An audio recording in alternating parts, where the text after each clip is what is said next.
Right now at noon, authorities arrest a pair of brothers in connection to a body found along I-44. And we are live at the Cornell Complex downtown Joplin for Arts Fest. We'll have the latest on this festival and the hot and muggy conditions and the rain that's out there coming up. Plus, a new soybean processing plant in southeast Kansas could soon grow the local economy. The 4 states' most watched news starts now. Authorities now say a body found along I-44 earlier this week is a murder case. Investigators arrested 2 men in connection with the crime. This is KOAM News at noon. I'm Elise Noe. The body was discovered in a ditch along the interstate in Jasper County late Monday afternoon. The victim is 63-year-old Jesse Gilmore from Oklahoma. Now, at the time, authorities were searching for a red Chevy Cobalt they now say belonged to Gilmore. Investigators say they believe Gilmore was killed at the Road Ranger gas station on South Prigmore in Joplin. Deputies say Gilmore was sitting in his car when one suspect approached and shot him in the head. They also say the shooter then took Gilmore's car and dumped his body. The body was found along I-44 less than 2 miles from the gas station. Jasper County authorities say after dumping the body, the suspects drove Gilmore's car and another vehicle to Independence, Missouri. Monday night, the suspect driving the other vehicle was arrested for DWI.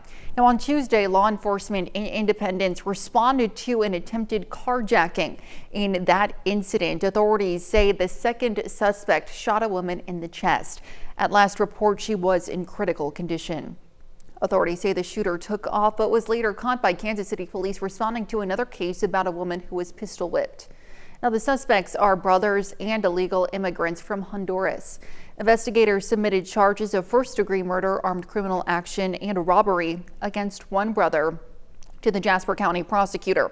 According to the sheriff's office, charges against the other brother are also expected to be filed in the case. Now let's check in with Chris Warner for a look at the forecast. Yeah, we are, of course, live here at the Cornell Complex in downtown Joplin for Joplin Arts Fest, and they are getting set up as we speak. You can see them getting set up. You can see, there they all are. However, they had the benefit of a couple of things a minute ago, a nice breeze and even a brief light shower out there. Let's start, though, with a look outside from the MoDOT camera at 32nd and Range Line. Of course, that is in Joplin. And as you can see, we've got cloudy skies. We've got some showers out there as well. And as we take a look at our camera in downtown Pittsburgh, well, it's mostly cloudy, some sunshine getting through. It keeps happening down here as well. We want to talk about the Skywatch storm tracker. So you remember this morning we talked about those showers, and we're going to be flaring up about noon. Well, that is a very loud truck. They got started a little earlier than anticipated, and you can see them here on the Skywatch storm tracker. We had a brief shower flare up just right over Galena and just miss us here to the south and east. But we do still have thunderstorms between Independence, Oswego, just to the north of Columbus, down toward South Coffeyville, stretching into Craig and Newata counties as well. All of this activity progressively moving off to the east. So unfortunately here at Arts Fest, it doesn't show any signs of dying down. So we're probably going to get a couple of thunderstorms here as the morning or the afternoon progresses. It's Friday. We started yesterday at 73. By the way, Joplin broke a record yesterday. 99 was the high. Record was 98 in 1954. We have heat advisories for Craig, Newata, and Washington counties in northeast Oklahoma through 8 o'clock tonight. And it's heating up already. 93 Joplin, 88 in Pittsburgh. We'll have scattered storms as we head through the evening. There is a threat for some strong to low-grade severe storms as well. And we'll fall back to the low 80s by 11. We're going to have details on Joplin Arts Fest because our very own Emily Frankowski will be joining us with those details. And we'll talk about these storms moving into the weekend here in just a few more minutes. Elise? All right. We'll see you soon, Chris. Thanks. The Joplin Fire Department will get some upgraded equipment courtesy of a grant from Missouri American. Now, the grant was for $1,200 and the department plans to use it for upgrades like a new 3D camera. Now, the 3D camera would be used during scene investigations to help them see what a building looked like before a fire. Pre-fire plans, so they can go out ahead of time before the fire at big industrial complexes, set the camera up, single point in like a parking lot, and it'll shoot a 360-degree picture of that area showing fire protection, fire hydrants, hydrant connections, sprinkler connections, access doors. He says that grants play a big role in helping the fire department to make upgrades. Well, a new industry is coming to Cherryville, Kansas as a grand opening takes place for the Bartlett soybean processing plant. Now, the plant has already created more than 60 new jobs for the facility alone. Kansas Governor Laura Kelly joined other state officials in acknowledging the new industry in the area. Now, the soybean plant is expected to process up to 49 million bushels of soybeans annually, creating products for foods, animal feeds, and renewable energy. Now, local and state officials say they believe the plant will have a positive economic impact not only on Cherryville and Montgomery County, but the entire state. This really diversifies the economy of Montgomery County.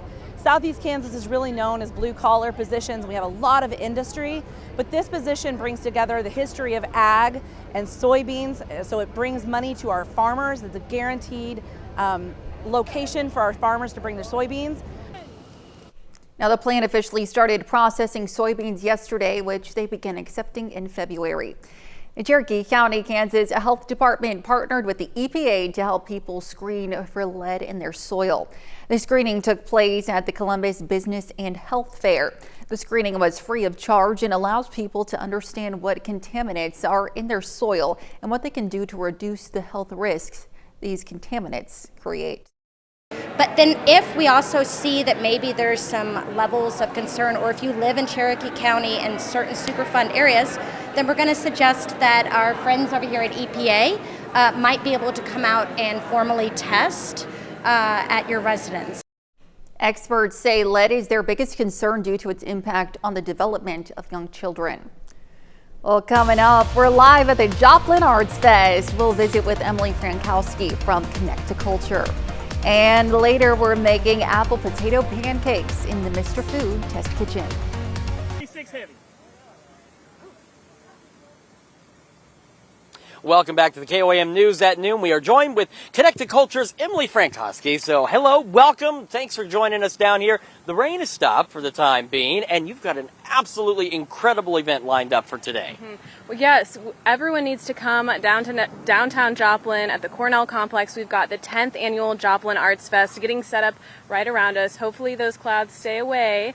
But it was nice, a little bit of, cloud cover. And but we've got 35 different artists that are setting up. They're going to have their artwork for sale from places, some local artists, as well as people from St. Louis, Kansas City, some from further afield. We're going to have live performances out on the stage, 9 throughout the festival.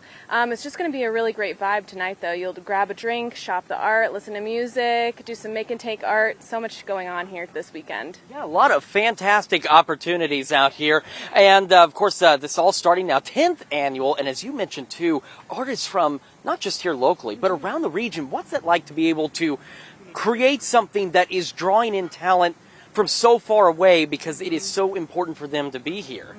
We love it. We love to see a little bit of the artwork that is from further afield, because it's just fun to see all that creativity. And this is kind of my time. I'm excited because I love to shop for the holidays.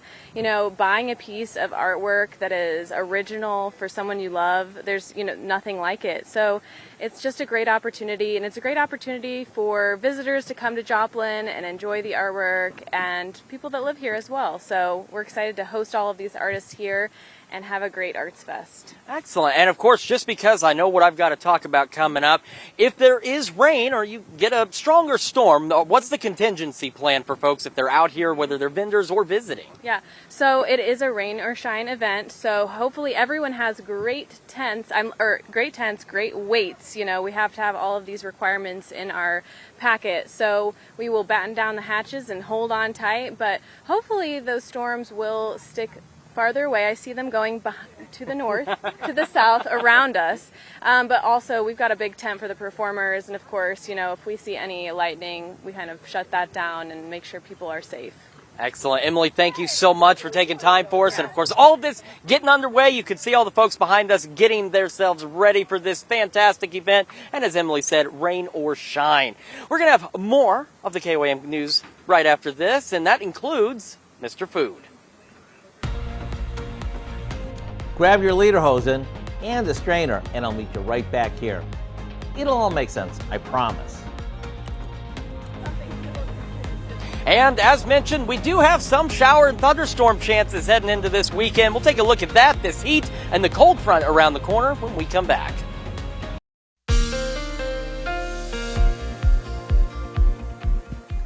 Welcome back to the KOAM News at noon. So we are live again downtown Joplin at the Cornell Complex for Joplin Arts Fest, 10th one, by the way, as in 10 years of this. So make sure you get down here, check it out, but you might want to grab an umbrella if you're heading out because we do have some showers and storms. First, though, we're going to start with our camera downtown Pittsburgh. We got some mostly cloudy skies, and we say mostly because while there's a lot of clouds, there's still sunshine getting through out there as well. Now we want to talk about the Skywatch Storm Tracker because we do have those scattered storms out there stretching into southeast Kansas and pushing into southwest Missouri. So we're going to zoom in here. We've got a new little shower just northeast of Sedan. We've got a decent thunderstorm complex. So this is the other thing for folks that are outside. We are getting lightning with these thunderstorms. So you need to make sure you're taking precautions when thunder roars, head indoors.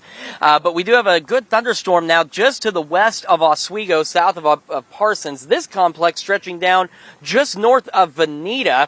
And then the far eastern wing of it stretches from Oswego to Columbus. And then we've got new development that's taking place right over Carl Junction, so northwest side of Joplin. And in fact, here from downtown, we can see the dark clouds, and I was just telling them this one, it's moving east-southeast, so it's going to be relatively close to our location here in the next few minutes. So we do have the showers, we do have the storms, we do need the rain. It's just some of it's coming at an inopportune time, unfortunately, but you can see how this whole complex flared up earlier and began rolling off to the east.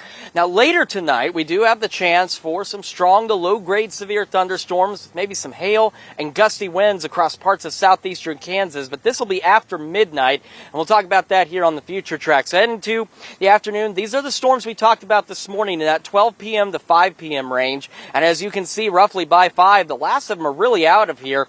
It'll be later tonight that we'll get another round of storms, and you can see on the future track where those will be. And some of those, again, could be strong to low-grade severe, say between midnight and 3 a.m. Then we'll just be dealing with isolated to widely scattered showers and thunderstorms on our Saturday, and it'll be Saturday evening that we'll see another round of showers and storms, primarily in the northern portion of our area.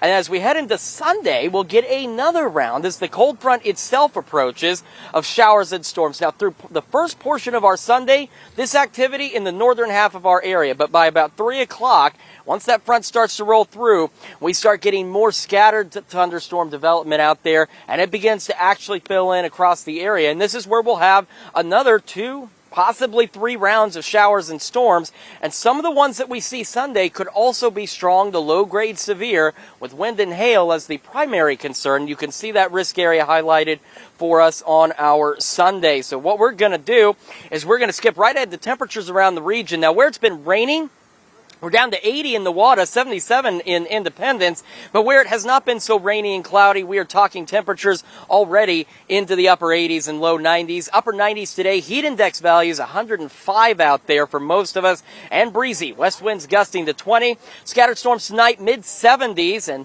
we'll have that south breeze out there. Wind south tomorrow, still hot. Scattered storms, mid, even upper 90s across the area. And as we look down the road, we're still hot Sunday, about 90, but that's when the cold front comes through. A few lingering showers and storms heading into Monday, and slightly more seasonable temperatures next week, with a few more thunderstorm chances next Wednesday, Saturday, and Sunday. So again, we're here, Cornell Complex, downtown Joplin for the Arts Fest. Make sure you come down here and check it out. Elise? Absolutely. Thanks, Chris. Well, stick around. We're making apple potato pancakes in the Mr. Food Test Kitchen. We'll be right back. Well, Howard is showing us how to make apple potato pancakes in the Mr. Food Test Kitchen. Every year at the end of September, I dig on my lederhosen, stock up on some good German beer, and try out a bunch of new recipes so I can share them with you for Oktoberfest. So what do you say we whip up some crispy potato pancakes that have a tasty twist to them? Here we have some potatoes and onion that we peeled and grated. To that, we add a Granny Smith apple that we prepared the same way. This goes into a strainer, and with the back of a spoon, we squeeze out as much of the moisture as possible. That's the key to crispy potato pancakes. This goes into a bowl, and we mix it with an egg, flour, baking powder, a little cinnamon, and some salt. All that's left to do is pan fry these until they're golden on both sides. It doesn't get any easier. And the apple adds a touch of sweetness that makes these really stand out. So if you're looking for something special to serve for Oktoberfest, or as the perfect anytime go along, then why don't you visit our website and print out the recipe for our crispy apple potato pancakes. Maybe serve them with some sour cream and let the party begin. I'm Howard in the Mr. Food Test Kitchen, where today I found my lederhosen and a crispy old world way for you to say, ooh, it's so good. We can find this recipe along with a lot more good food from the Mr. Food Test Kitchen online. Just go to our website. Of course, that's KOAMnewsnow.com. Now, here's a look at the 4-state market prices.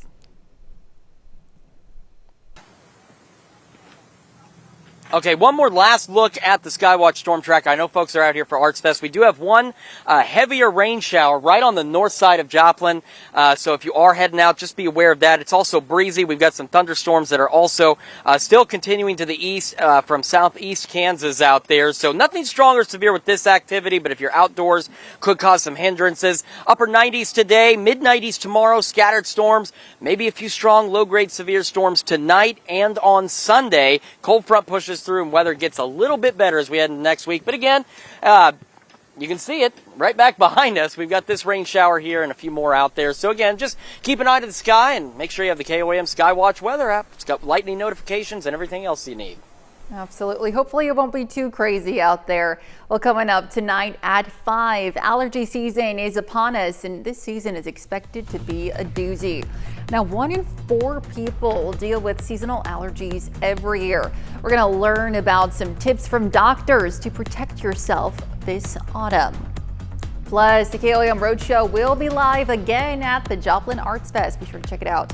And Fort Scott National Historic Site welcomes 200 new citizens in a naturalization ceremony. You can join us for those stories and more on KOAM News at 5. And that's the news for now. Thank you for joining us on KOAM News at noon. Have a great rest of the day.